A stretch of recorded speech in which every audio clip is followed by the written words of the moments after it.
Shu qo'shiqni, turkmancha qo'shiqni o'zimni stilimda aytsam, negativlar yozibdiki, qo'shiqni buzding, ayta olmading, Ikrom og'aydan o'rgan, u degan gaplarni aytgan ekan. Maqtanish emasdi, shu yer yuzida Michael Jacksonni nima bitasini qo'shiqni bir nechtadan xuddi o'zidan qilib aytib bera olaman. Men hamon Ikrom O'rinbayev stilida aytib beraman.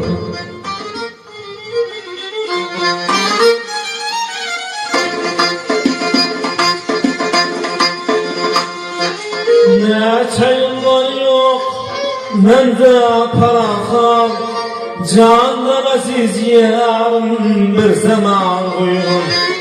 Geleyin yanına alayım raham, süyüklü dildarım bir zaman uygun. Geleyin yanına alayım raham, candan aziz yarım bir zaman uygun.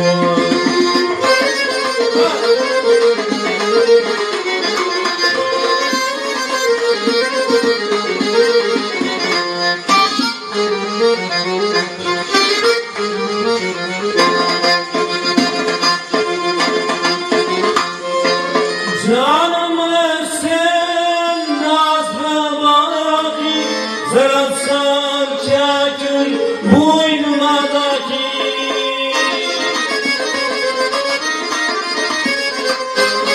Canımı sen nazlı baki, zırapsan kâkül boynumadaki. Kete yüz oynatıp al, kete kaskayım. Dolaşmadı darım bir zaman uygun.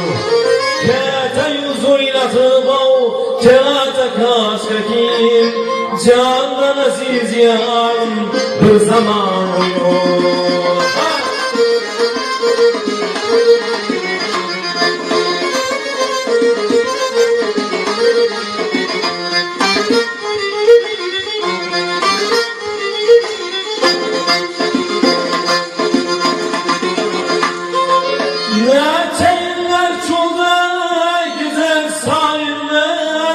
Seni uslu cemaline kalme.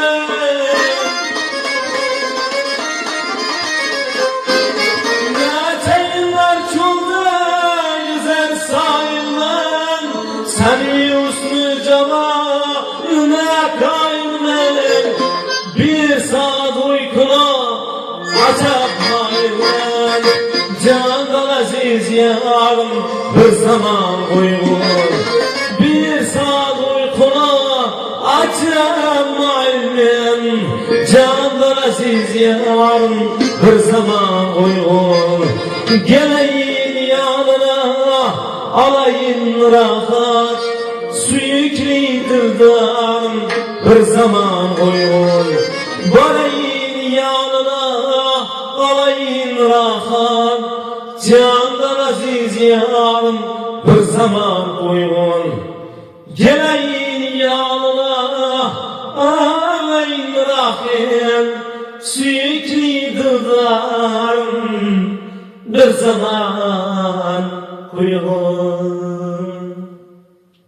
Bizni kuzatishda davom eting. Obuna bo'lib like bosishni unutmang. Keyingisi qaysi qo'shiq bo'lsin yozasizlar.